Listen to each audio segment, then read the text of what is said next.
Welcome back. This is the Dr. America show. I am your host, Dr. Sanjeev Sriram. And, in the first part of the show, we revisited Ferguson, Missouri. And in this next part of the show, I want to talk about how important it is for the Senate, now that their Thanksgiving break is over, how important it is for the Senate to confirm Dr. Vivek Murthy as our country's next Surgeon General.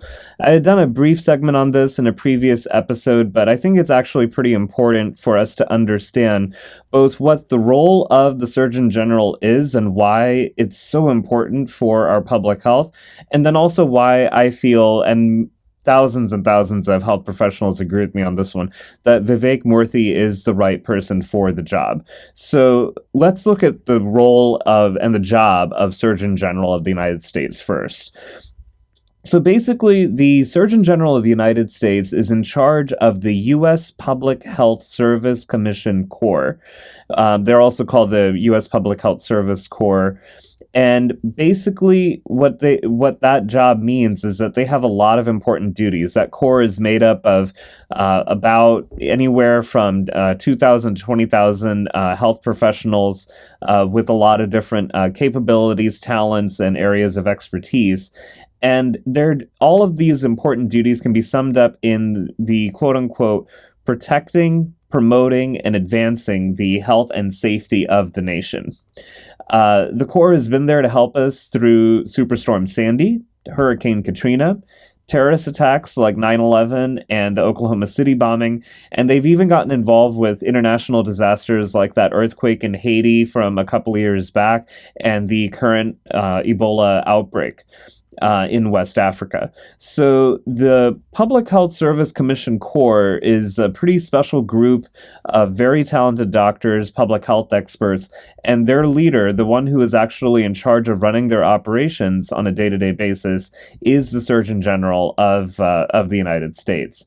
Now, besides running the Corps, the Surgeon General also has this role of providing science and health expertise to the U.S. Secretary of Health and Human Services and to Congress whenever they need help understanding a health issue.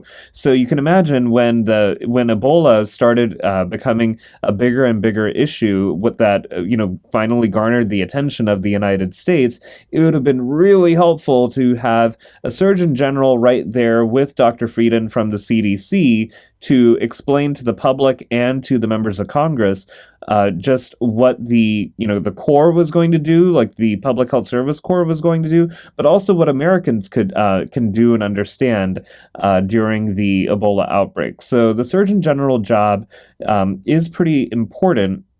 And I want to also point out that 50 years ago, in 1964, the Surgeon General at the time was Dr. Luther Terry, and he released a report on the dangers of cigarette smoking on health. This was considered a pretty revolutionary report. It was the first of its kind. It was 1964, and at that time, 50% of American men were smokers. And in fact, smoking was not really even on the health agenda of most average Americans, but it wasn't even something that most physicians were connecting the dots between when it came to patients having heart disease, patients having lung diseases, and they also happen to be smokers.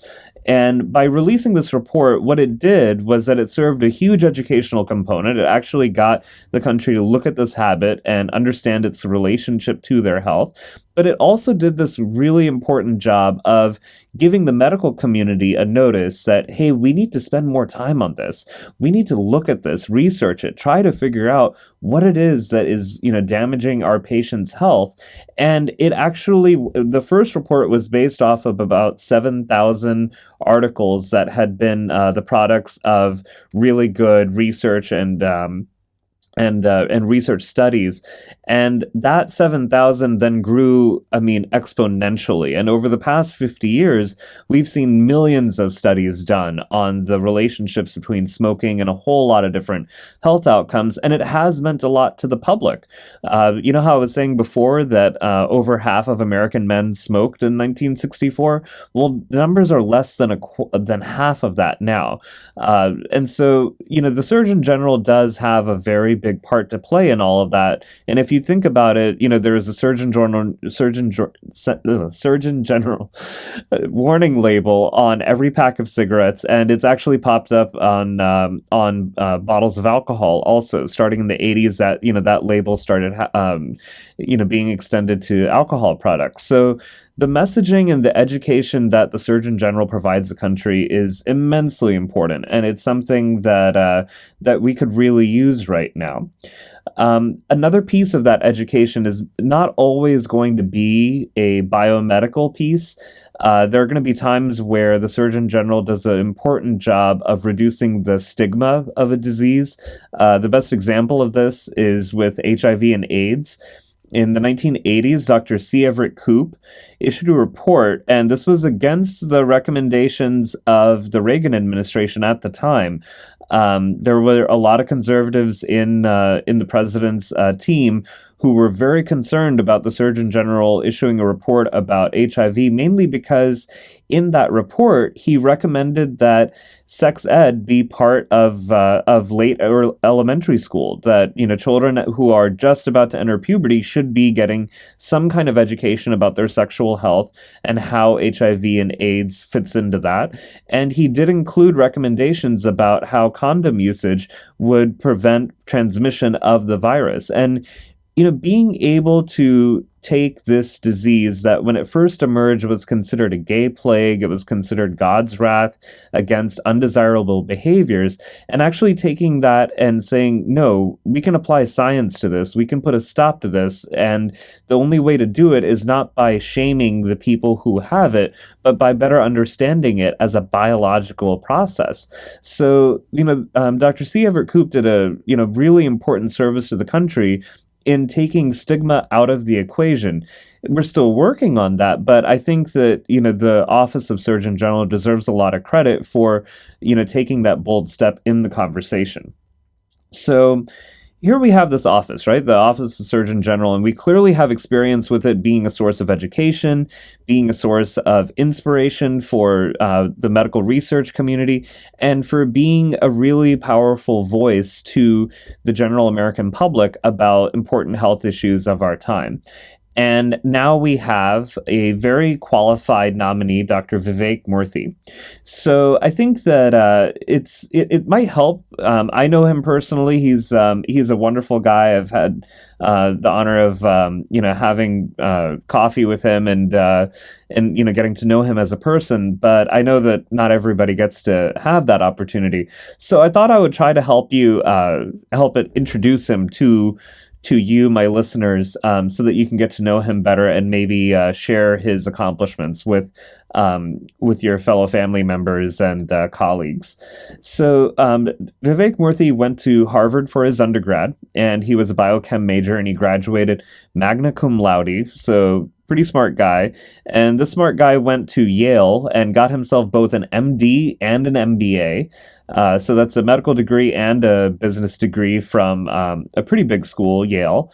And he did his internal medicine residency at Brigham and Women's Hospital in Boston. So really, really smart guy, and clearly has the intelligence for the job.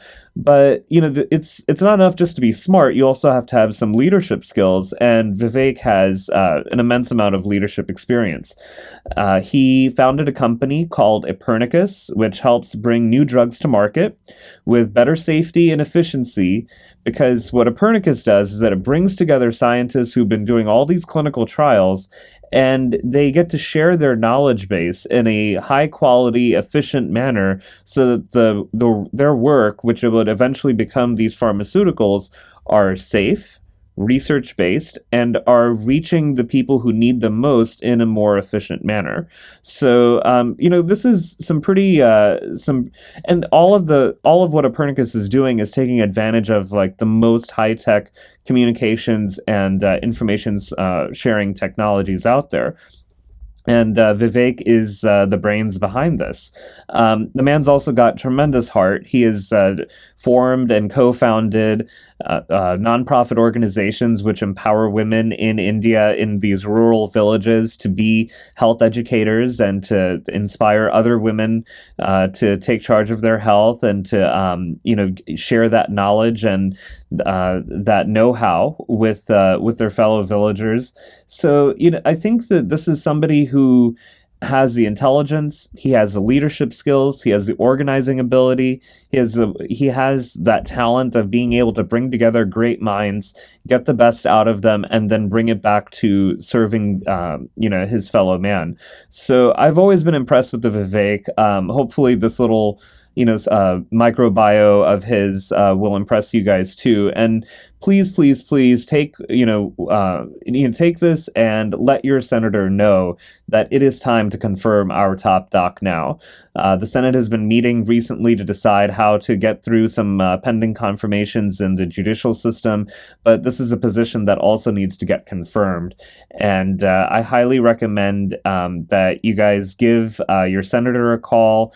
Give Senator Harry Reid's office a call. That number is 202-224-3542. And again, that's 202-224-3542. And, give the office a call and tell them to schedule the vote ASAP.